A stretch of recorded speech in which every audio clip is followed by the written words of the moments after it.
Est-ce que justement, Oui, est-ce que tu penses que, en effet, voilà, comme a dit Jean-Luc Robert, que bon, alors mariage pour tous, pas mariage pour tous. De toute façon, le progressisme rentrerait quoi qu'il arrive.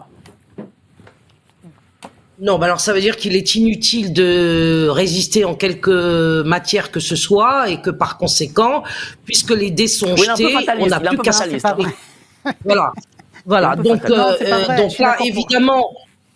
évidemment, je ne suis pas d'accord avec ce fatalisme-là. Ce que je dis, c'est que je crois qu'en effet, le problème est global.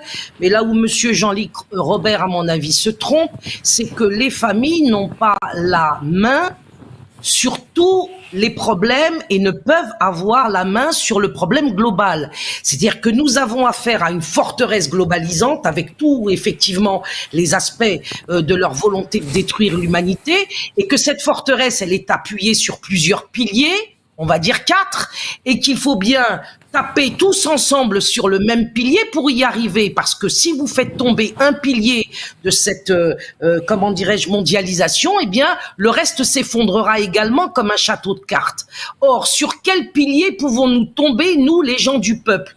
Eh bien, moi, je me base sur le fait que nous avons tous, peu ou prou, des enfants, que pour nous tous, il s'agit de la prunelle de nos yeux et que nous avons quand même globalement tous le désir de les protéger et de les amener à avoir une existence sereine. Donc, je pense que l'enfance est aujourd'hui un combat qui pourra faire tomber toute la mondialisation. Ce ne sont pas les considérations, si vous voulez, géopolitiques internationales qui dépassent tout le monde.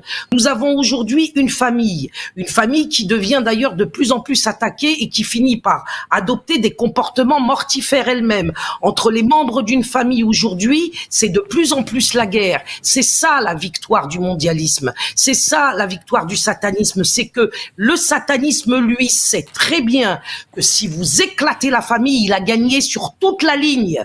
C'est la raison pour laquelle moi, je dis que nous devons défendre la famille et particulièrement l'enfant, parce que tant qu'il y aura une forteresse familiale conséquente avec des enfants protégés à l'intérieur, le satanisme ne pourra pas aller jusqu'au bout.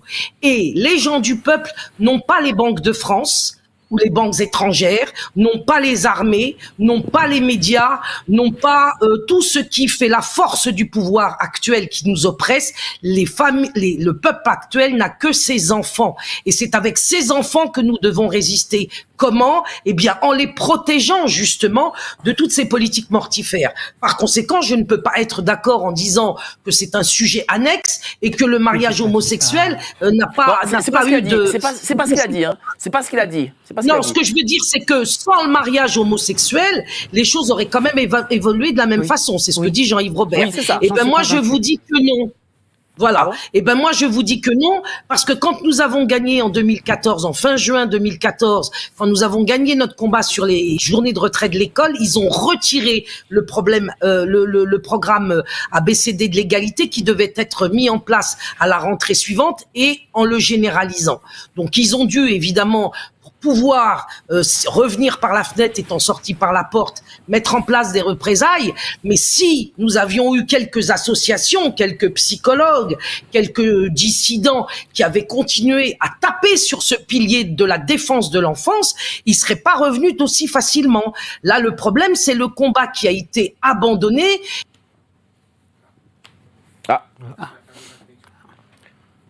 Qu'est-ce qui se passe ? Il y a une petite coupure ? Arrêt sur image. Est-ce que tu m'entends, Farida ? Bon, bah, allez.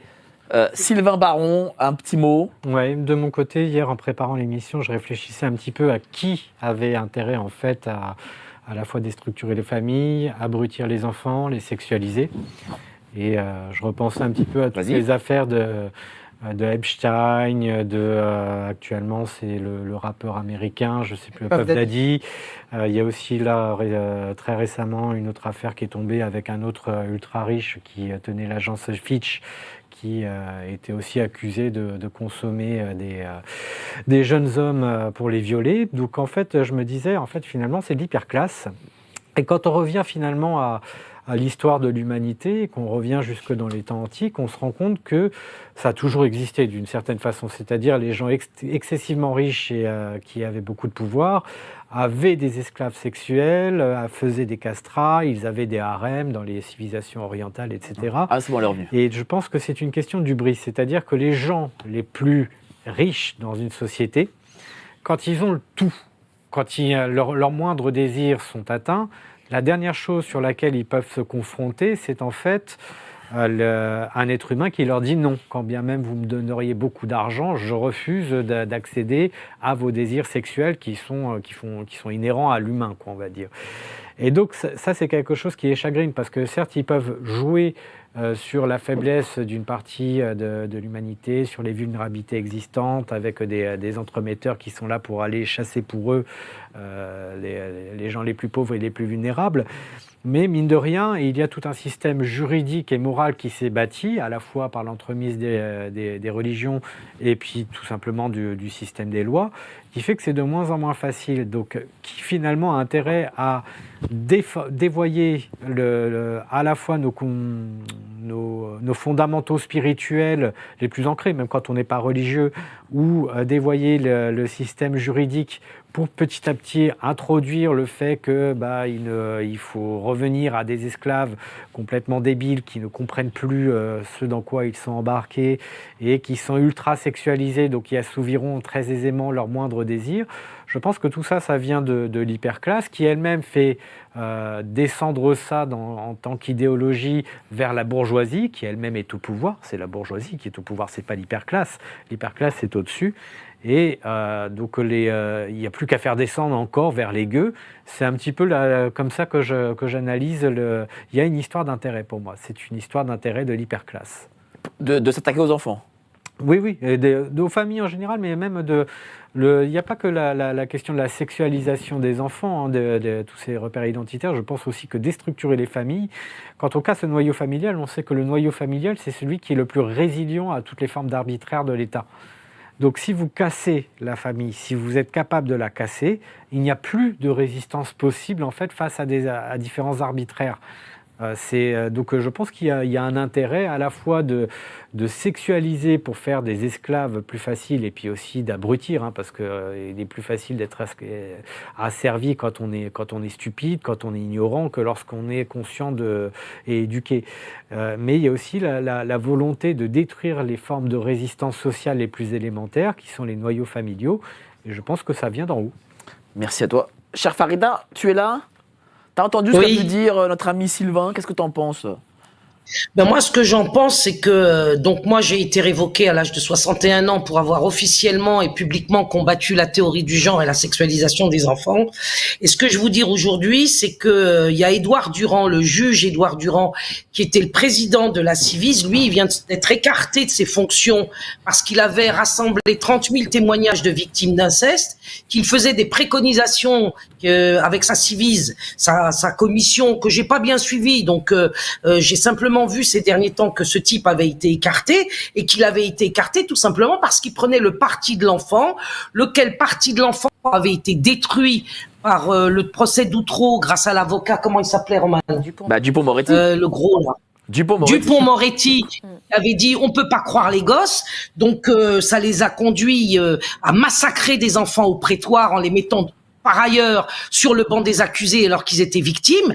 Et le juge Édouard Durand, lui, il a voulu, je pense, réhabiliter justement la parole de l'enfant avec son organisation de Civis, et sa doctrine à lui, elle est claire. Je crois l'enfant, dès lors que je crois l'enfant, je te protège. Malheureusement, il a été un peu naïf parce qu'il a cru qu'on pouvait protéger l'enfant dans le cadre des institutions républicaines.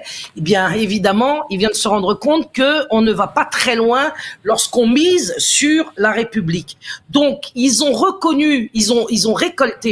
a récolté 30 000 témoignages d'inceste avec sa commission. 30 000 témoignages de victimes d'inceste, plus exactement, et on a, d'après lui, 160 000 enfants violés dans les familles, lesquels, lorsqu'ils prennent la parole pour se plaindre, et que ça peut aller jusqu'au tribunal, il y a 70% de classement sans suite. Donc la République, c'est une république d'impunité pour les violeurs d'enfants, et y compris pour les violeurs d'adultes. Donc ce que je pense de ce que dit notre ami Gilet jaune, anciennement Gilet jaune, c'est que je ne comprends pas, et j'ai été choqué, que ces questions fondamentales qui tiennent à la survie de la société, tient à la survie de la société, qui n'ait pas été traitée par les Gilets jaunes. Parce qu'il faut bien que vous compreniez, et l'affaire Pellico, par exemple, le montre, c'est qu'un enfant violé peut devenir un violeur. Est-ce que vous vous rendez compte du délire de transmission dans lequel on est?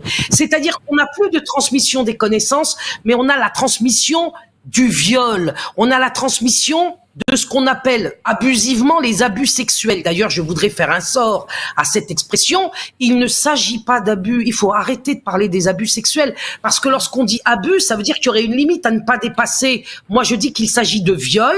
Et concernant les viols, et en particulier les viols d'enfants, la seule façon d'arrêter ce massacre et ce génocide silencieux, c'est la peine de mort.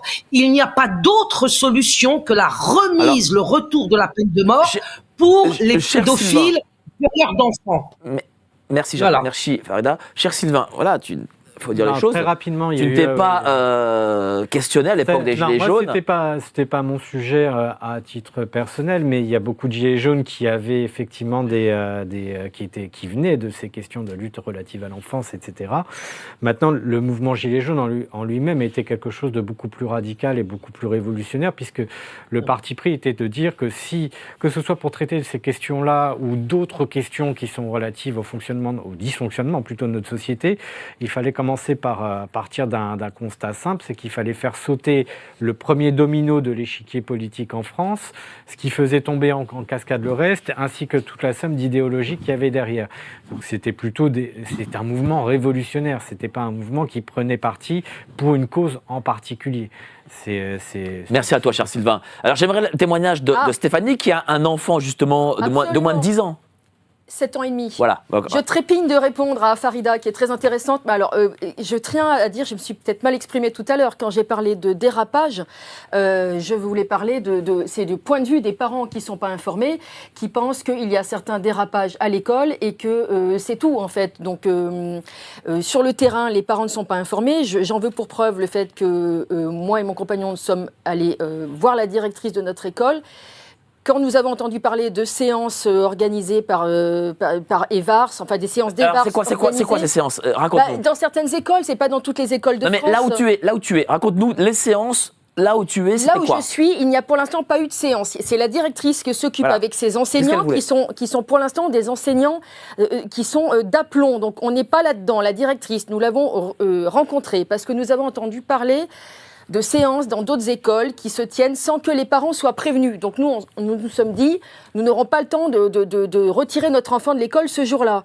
Donc c'est de l'anticipation. Voilà, il vaut mieux prévenir que guérir, plutôt que d'être en colère après. Voilà. Et donc, attendez, je finis. Vas-y. Donc moi, je vous parle de dérapage, non pas de mon point de vue, puisque quand nous avons demandé à des parents qui étaient raccords avec nous dans le privé de co-signer un courrier que nous avions rédigé extrêmement courtois à l'attention de la directrice de l'école de mon fils, aucun des parents n'a voulu être co-signataire, alors mais aucun, y compris la maman qui, l'année dernière, concernant l'année encore précédente, avait eu un petit dérapage dans cette école. Pour l'instant, dans cette école, c'est la seule fois que j'ai entendu parler d'un dérapage. Sa fille, il y avait 5 ans et demi, et la maîtresse que mon fils n'a jamais eue. Il y a des très bonnes maîtresses, mais cette maîtresse-là, je ne peux pas la juger, mon fils ne l'a jamais eue. À des enfants de 5 ans et demi, elle est venue raconter que, je ne sais pas comment c'est arrivé dans le cours, qu'un homme peut tomber amoureux d'un autre homme, une femme d'une autre femme. Bon, je ne sais pas ce que ça vient faire dans un cours à un enfant de 5 ans et demi, parce que plus tard, pourquoi pas. Et en plus, elle est allée plus loin en disant... attendez, je finis. Et elle est allée plus loin en disant... Et en plus, si vous n'êtes pas content d'être un garçon ou une fille, vous pouvez changer de sexe. Et la petite fille, dans l'école parisienne où mon fils se trouve, c'est pas une institutrice que moi j'ai connue, connue parce que mon fils ne l'a D'accord, encore jamais vue. on a compris. Elle est peut-être très bien par ailleurs. La maman est allée voir cette institutrice et lui a dit, écoutez, ma petite fille me parle de ça, maintenant tous les jours, de ce que vous lui avez dit, ça la perturbe. Je ne comprends pas pourquoi vous lui avez parlé de ça. Ma fille est à l'école pour apprendre à lire et à compter. Et elle a répondu quoi là? La maîtresse a été courtoise, elle lui a dit, écoutez, je l'ai dit parce que c'est dans le programme. Donc elle a fait du zèle. Moi, j'applique le programme. Elle a dit c'est le programme. Oui, elle a dit, moi, j'applique le programme, c'est dans le programme, je l'applique. Sous-entendu, je suis consciencieuse, je l'applique. Et cette mère-là, la maman a dit, non, vous ne faites plus jamais ça. Et cette mère-là n'a pas voulu co-signer votre courrier qui interdisait de ce genre de... Je pense qu'elle a eu peur, parce qu'en plus, bon, c'est une maman séparée, elle a peut-être eu peur qu'on lui retire son enfant. Et voilà, et je voulais simplement dire à Farida que oui, j'ai compris que c'était un projet. C'est un projet, mais les gens n'ont pas compris que c'était un projet, puisque moi, suite à notre courrier, suite à notre rencontre avec la directrice, avec mon compagnon, nous avons fait un courrier aux parents qui avaient dit non, mais qui avaient eu connaissance du courrier avec le document EVARS en disant tous les articles de loi, avec les amendes possibles, etc.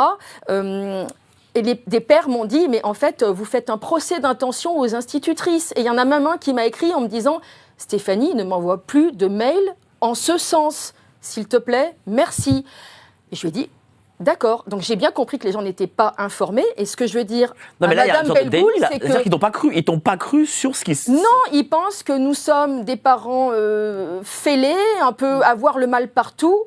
Et donc, ils n'ont pas compris que c'était un projet. Et j'ai bien compris, Farida, comme vous le dites, que ce ne sont pas des dérapages. Dans certaines écoles, on ne peut pas appliquer de toute façon ce projet d'une seule traite. Ce n'est pas possible. Donc, c'est la même méthode que la stratégie des petits pas ou la grenouille dans la casserole d'eau tiède, dans laquelle, bon, ça tous les dissidents connaissent, mais voilà, au-delà, j'espère que les gens connaissent cette image. On monte la température petit à petit.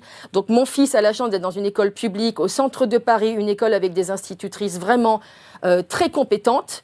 Mais je ne sais pas si on les oblige à faire des choses. Je ne sais pas. Le rendez-vous avec la directrice a été très, très prometteur, puisqu'elle a dit qu'elle appliquait un programme qui était tout à fait sain, respect mutuel, protection du corps, de la psychologie, etc. J'ajoute rapidement que les enseignants en fait, sont en train d'appliquer la circulaire du 29 septembre 2021 qui introduit toutes ces questions de genre à l'école. Mais...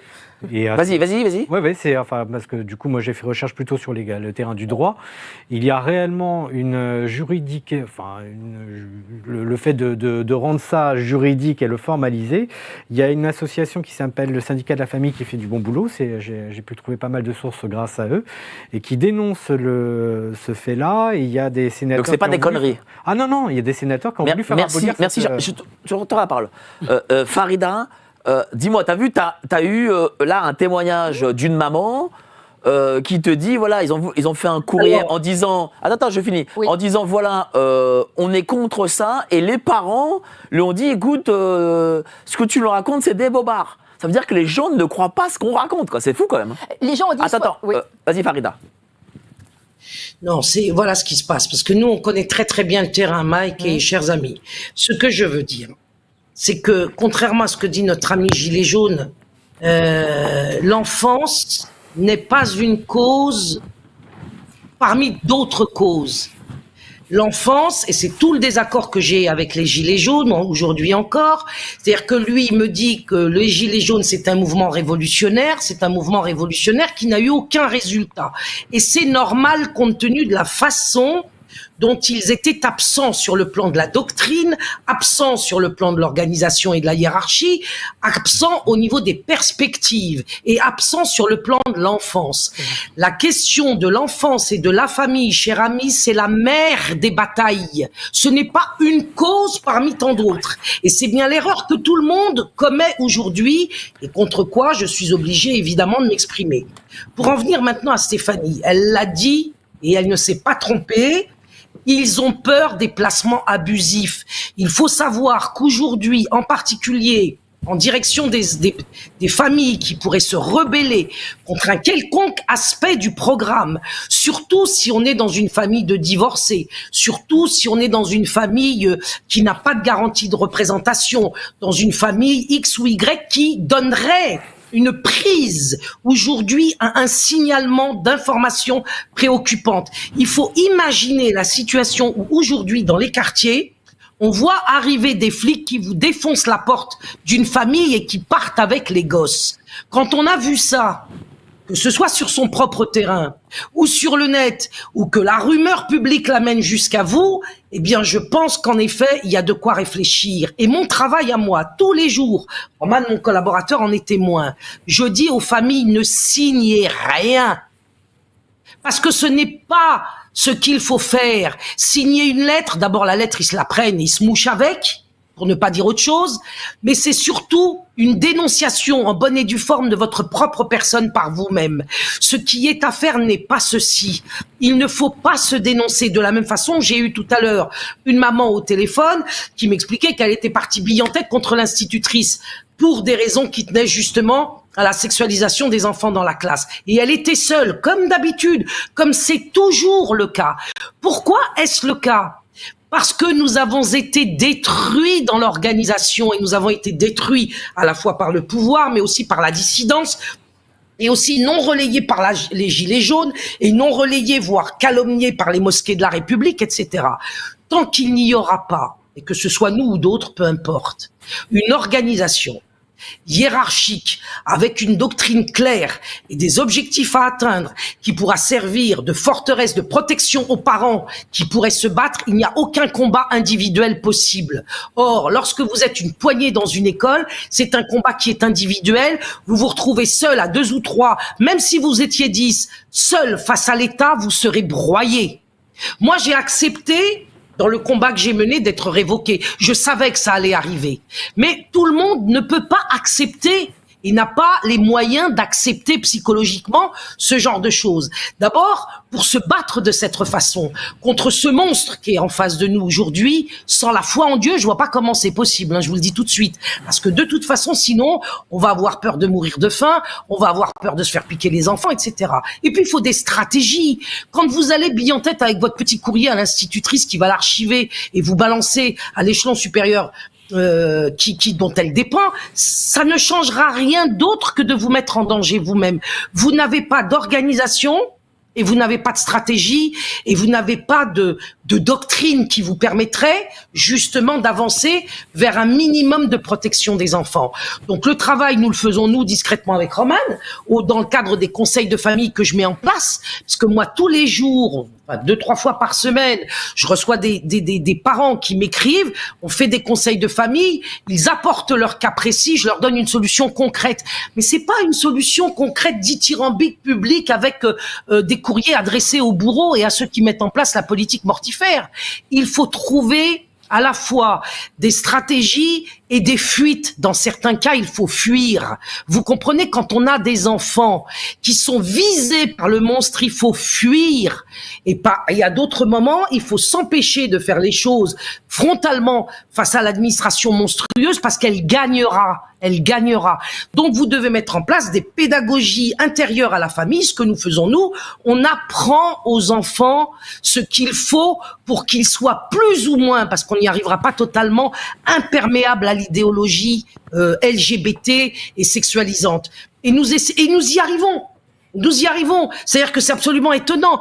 C'est-à-dire que nous venons en soutien aux parents qui sont isolés face à leurs enfants, qui passent pour des fous, notamment auprès des préadolescents ou des adolescents, et nous venons valider la thèse des parents. Donc, ce qu'il faut faire, Stéphanie, c'est s'organiser par petites unités entre 2 ou 3 familles, 2 ou 3 parents, discrètement, s'entraider, instruire vos enfants, permettre à vos enfants, selon l'âge évidemment, de comprendre dans quelle situation ils sont. Mais vous êtes en train de dire qu'il faut le retirer de l'école, parce que l'instruire, c'est le retirer de l'école. Non, n'écoutez pas. Non, alors j'ai pas dit ça du tout. Parce que le retrait de l'école. Non, mais alors l'instruire en dehors, mais en fait, vous imaginez bien. Non, j'ai pas dit ça. Attendez, ne parlez pas en même temps. Les parents ont des journées qui ne font que 24 heures, donc par moment, c'est totalement pas possible. Je n'ai pas dit cela. Elle n'a pas dit ça. Bah si, c'est pas. Alors, je n'ai pas dit. Ok. Je n'ai pas dit cela, j'ai dit il y a 2 solutions. Vous avez l'instruction en famille ou quitter la France. Surtout quand vous avez des enfants primaires, la meilleure solution c'est de foutre le camp. Après, quand vous ne pouvez pas partir et que vos enfants vont à l'école, eh ben faut faire des choix. Soit vous préférez payer vos crédits de la maison, soit vous préférez vos enfants. Soit vous laissez vos enfants devenir illettrés, soit vous décidez de vous sacrifier et de rogner sur je ne sais quel morceau de la journée pour les instruire en effet vous-même. Il y a des tas de parents qui le font avec nous. C'est-à-dire que nous avons une école en ligne où ils envoient leurs enfants en leur présence, parce que nous instruisons les enfants en présence des parents pour que les parents eux-mêmes apprennent le métier d'enseignant ou de maître. Dans la mesure où il peut nous arriver n'importe quoi demain, ils pourront continuer sans nous. Et il n'y a pas de solution aujourd'hui. Toutes les écoles, y compris privées, chrétiennes et musulmanes, sont corrompues et vendues au lobby transsexualiste et sexualisant et illetrisant. Donc c'est mort. Aujourd'hui, moi j'ai plein de coups de fil de parents qui me disent mon enfant, il est 10 ceci, il est 10 cela. Ben je lui dis tu remontes les manches et tu lui apprends à lire et à écrire tout seul. Nous avons une formation que j'ai faite moi-même d'ailleurs pour permettre aux parents de savoir le faire dans le moins de temps possible. Parfois, il suffit de consacrer à ses enfants 10 à 15 minutes d'instruction par jour. Si vous les avez pas, ben vos enfants seront perdus. Et on peut pas faire d'omelette sans casser les œufs. Ça, tout le monde le dit. Merci à toi, tout chère propos. Farida. J'avais une question là pour notre psychologue qui est ici présent. Déjà, qu'est-ce que vous pensez du fait que ces instructions-là sur un homme peut être avec un homme et une femme avec une femme, toutes ces choses, qu'est-ce que ça... Et d'ailleurs, Stéphanie nous dit que cet enfant de 5 ans et demi, visiblement, était perturbé. Donc déjà, première question, est-ce que ça perturbe en effet les enfants? Qu'est-ce que les enfants se pensent lorsque le prof leur dit ces choses-là? Ça fait comme une effraction psychique pour un enfant qui n'est pas prêt à entendre ces choses-là et qui n'y pense même pas. Donc quand on devance ce qu'ils n'ont pas encore imaginé, eh bien, SOS Éducation notamment a parlé de viol psychique, c'est une expression. J'adhère à cette expression et ça perturbe l'enfant et ça peut créer des traumas, comme on l'a dit, pour des enfants qui ne sont pas prêts. Des histoires comme ça, j'en ai déjà entendu plein. On en voit aussi sur les réseaux. Des enfants qui rentrent horrifiés le soir parce qu'ils ont entendu telle ou telle chose à l'école, les parents n'étaient pas au courant. Il y a des parents qui s'insurgent et qui vont dire mais comment vous avez enseigné ça à mon enfant? Et moi, ce que je voudrais, c'est analyser le glissement, si vous permettez. Allez-y. J'avais plusieurs points. Je voudrais juste dire à Farida que je suis d'accord avec elle quand elle dit qu'elle est contre tout apprentissage de la sexualité à l'école, car je pense que c'est pas le lieu. Donc là, on se rejoint parce que tout simplement, je pense qu'il vaut mieux qu'ils apprennent à lire, à écrire, à compter. Là où ils en sont aujourd'hui, ça sera déjà un bon point. Et je l'ai toujours dit, l'éducation sexuelle, c'est aux parents et en famille, parce que je crois qu'avant, quand ça se produisait comme ça, les enfants n'étaient pas plus bêtes qu'autre chose et ils finissaient par comprendre comment ça fonctionne. Je ne crois pas que l'école, mais on veut aujourd'hui déposséder les parents de tout, et notamment de l'éducation sexuelle et tout le reste. Voilà, ça c'est mis de côté. Deuxième point, je ne suis pas fataliste, puisqu'on est revenu là-dessus. Je pense être réaliste, et c'était pour dire que tant qu'on aura le poltron Macron au pouvoir et tous ces gouvernants, que je n'appelle pas ces gouvernants, ce sont des girouettes, on n'arrivera à rien. Donc pour moi, je comprends quand on a un enfant, on le protège. Moi, personnellement, je l'aurais mis dans l'école privée, point barre, c'est réglé, parce que l'école publique... Mais l'école privée aussi est attaquée. Oui, mais l'école privée, on choisit, on a comme une sorte de recrutement, et on dit, moi, je veux ça, on a des exigences, voilà, on paye. Bon, bref, ça c'est juste pour dire que l'école publique, de toute façon, c'est mort. Laisser son enfant aujourd'hui, pour moi, dans l'école publique, c'est un acte inconscient. Voilà. Par rapport, là où on a... Bon, enfin, tu ne juges pas, Stéphanie. Je peux répondre quelque chose. C'est pas à toi que Non, mais bien sûr, mais je vais juste dire que moi, j'ai la chance que mon fils soit dans une école publique, dans un bel arrondissement parisien, et qu'elle est excellente sur le plan de l'instruction. Donc, j'ai aucune raison de le retirer, en fait. C'est juste pour expliquer que... Oui, bien sûr, mais il y a des exceptions. Bon, oui. Une exception reste une exception. En tout cas, l'instruction est bonne. Oui, très d'accord, mais à l'école publique, il y a un entrisme, elle est gangrénée par l'entrisme, donc gauchiste, religieux et tout ça. Et de toute façon, donc mettre son enfant là-dedans, c'est machin. Et en plus, il en ressort, comme disait Madame Farida, vous êtes obligé d'ajouter un enseignement complémentaire parce que sinon, il en ressort à cause de ce nivellement avec des carences. Ben oui, des lacunes. Mais pas chez toi. Des lacunes. En général, voilà. En général, pas chez toi. Toutes les écoles se valent pas, hélas, même dans le public. Toi, tu es dans l'arrondissement de Rachida Dati. De Madame Dati. Bon, peut-être que Madame Dati a protégé son arrondissement, voilà. Mais globalement, 99%, oui, hélas, c'est comme ça. Deux derniers points. Pour répondre à pourquoi les parents se sont défilés des binets, je dirais même pas jusqu'au fait qu'ils ont peur qu'on place leur enfant, même si j'entends que ça peut être une des craintes. Moi, je crois que c'est tout simplement la couardise de parents qui ne veulent pas être mal vus par l'école. Point barre. C'est à ce niveau-là que ça s'arrête. C'est-à-dire que je pense qu'un parent veut pas qu'on persécute ni lui ni son enfant, et il n'a pas le courage parce qu'il se dit si moi je signe ce truc, eh bien je vais être dans le viseur. Voilà, ça s'arrête là. d'accord. Tout à fait comme de toute façon le pas de vague. Oui, mais regardez, Pas de ils peuvent vague, être... pas de vague. Pas de vague, Attends. pas de vague. Ils peuvent être dans le viseur de l'ASE, par exemple. Et vous, qui travaillez, Oui. en tant que psychologue avec les enfants, vous savez que l'ASE, C'est ils possible. peuvent... Mais ça, c'est la thèse effectivement que dit Farida, mais je pense pas que mais c'est pas une thèse farfelue. Hein. C'est pas une thèse. Je pense pas que les parents, à ce moment-là, enfin, c'est une hypothèse, mais je ne pense pas Allez-y. qu'au moment où ils ne s'engagent pas à signer le truc, ils pensent déjà à l'ASE. Je Non. pense ils ont peur pour leur petit matricule d'être mal vu par l'école. Oui, Bon, voilà, c'est vrai. c'est juste Allez-y. ça que je voulais dire. Mais je comprends que l'ASE puisse être une crainte aussi secondaire. Le dernier point que je voulais développer, c'est justement répondre à votre question. Moi, je pense qu'il y a un glissement. Vous avez de la chance à la limite, si je puis dire, chance que ce soit l'enseignante qui ait enseigné ça aux enfants. Aujourd'hui, il y a l'entrisme d'association et la plupart du temps, la maîtresse, Farida va confirmer, se retire et c'est une association extérieure avec des militants qui sont deux fois eux-mêmes transgenres compagnie qui viennent faire ce bourrage de crâne aux enfants.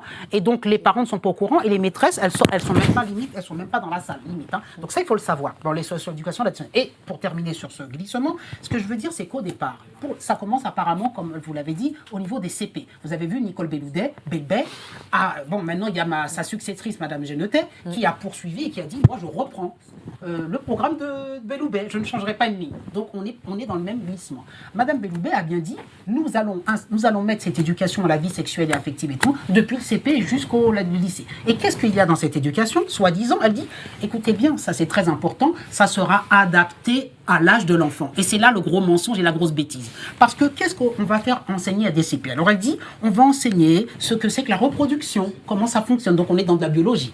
Ensuite, on va enseigner ce que c'est que le consentement, parce qu'il faut protéger pour qu'un enfant sache que on n'a pas le droit de toucher à tel endroit, si t'es pas consentant, tout ça. Et puis ils disent, on va enseigner ensuite la prévention. En fait, ce qu'il faut comprendre, c'est qu'on part de là, et puis ensuite on glisse vers le transgenrisme. C'est-à-dire que Madame Belloubet ou Madame Genetet ne peut pas garantir aux parents, même si moi je suis contre toute éducation sexuelle, mais admettons qu'on fasse une éducation biologique, les gonades, le sexe. Je termine juste. Dis-nous, attendez, dis-nous là, qu'est-ce qui se passe? Ah bon, il est à l'envers. Et on m'entend ou pas? On m'entend depuis tout à l'heure ou faut que Je sais, non, on entend, voilà. Je termine juste. Que la technique, si elle veut parler, n'hésite pas à me parler, c'est pas grave. Je disais juste que Belloubet, Madame Belloubet, Oui. Madame Genetet, ces ministres-là pensent contrôler les choses et se dire on va enseigner cela aux enfants et si jamais on est en CP, on ne dira pas à un enfant de CP, vous, l'enfant il a 5 ans, 7 ans, 11 ans, CE1. CE1. Elle pense qu'on ne lui dira pas qu'un homme et un homme peuvent aller ensemble, qu'un homme et un homme, que ça fait plaisir de sucer le zizi, tout ça, sauf qu'elle ne contrôle pas, elle ne connaît pas le membre de l'association qui vient faire son prosélytisme. Et en réalité, ils partent de la reproduction. Très bien, on explique qu'un homme et une femme, ça se reproduit. Et puis en glissant, on dit, mais vous savez que, un homme et un homme, ça se reproduit pas, mais ils peuvent se faire plaisir ensemble. Le glissement, Madame Belloubet ne le contrôle pas. Donc c'est ça le problème, c'est que moi je suis contre, mais qu'en plus, Est-ce qu'il y a derrière ça, en tant que psychologue, voilà. Est-ce que d'après vous, il y a derrière ça aussi une forme de légalisation prochaine C'est ce qui va de la, pas que du transgenrisme, Oui. mais de la pédocriminalité? On va vers là, puisqu'on est dans, encore une fois, ces idées que l'enfant doit être au centre de tout et on veut niveler, c'est-à-dire mettre que l'enfant, il est un petit adulte. C'est-à-dire qu'il n'y a plus, et merci de me poser la question, on ne veut plus une école verticale. Même dans l'éducation avec les parents, on refuse l'autorité, on refuse la verticalité. Il y a des choses que les enfants n'ont pas accès, ne devraient pas savoir parce que c'est pas le moment. Et nous, on veut les mettre au niveau de l'adulte et leur dire tu dois être au courant de tout. Donc, ce qui est très important à dire dans le programme de Belloubet, tout ça, c'est qu'on demande à l'enfant finalement de savoir, et même à partir de 4-5 ans, s'il est consentant. Mais un enfant de 4-5 ans, et c'est très important, ne peut pas savoir s'il est consentant. C'est extrêmement important ça. C'est-à-dire qu'on dit à l'enfant, comme s'il était à l'adulte, tu peux déterminer ton désir, ce que tu as envie, peut-être même de changer de sexe. C'est-à-dire que toi, on va te questionner pour savoir si tu as envie d'être consentant, on va te donner toutes les armes, on va t'expliquer qu'on peut changer de sexe, et après on va te questionner pour savoir si tu veux changer de sexe. Mais à 4 ou 5 ans, un enfant n'a pas à répondre à ces questions parce qu'il a 4-5 ans justement, et il n'est pas l'égal de l'adulte. Donc, on a un énorme problème, on a enlevé l'estrade. Donc, il faut un retour à l'école de conservateur, comme je suis, c'est-à-dire une estrade, une autorité. Les élèves arrivent, l'enseignant arrive, les élèves se taisent, on respecte, on se lève, tout ça c'est fini. Cette verticalité, on l'a plus à l'école. Donc à partir du moment où on n'a plus cette verticalité, comme vous dites, eh bien on demande à l'élève, on lui dit que on t'informe de tout. Et donc l'élève n'a pas à être informé de tout parce qu'il est trop jeune et il est immature. L'élève n'est pas l'égal de l'adulte. Cher Jean-Luc. Alerte Info. Géopolitique profonde prend sa place dans le paysage médiatique français. Bonsoir à tous, vous êtes sur Géopolitique Profonde, la chaîne qui est là pour remplacer les médias subventionnés. On investit maintenant la rue. Et on veut vous entendre. Le gouvernement de M. Macron nous a obligés et nous a enfermés chez nous. Mais on a besoin de votre soutien. Alors cliquez sur le bouton j'aime pour nous soutenir.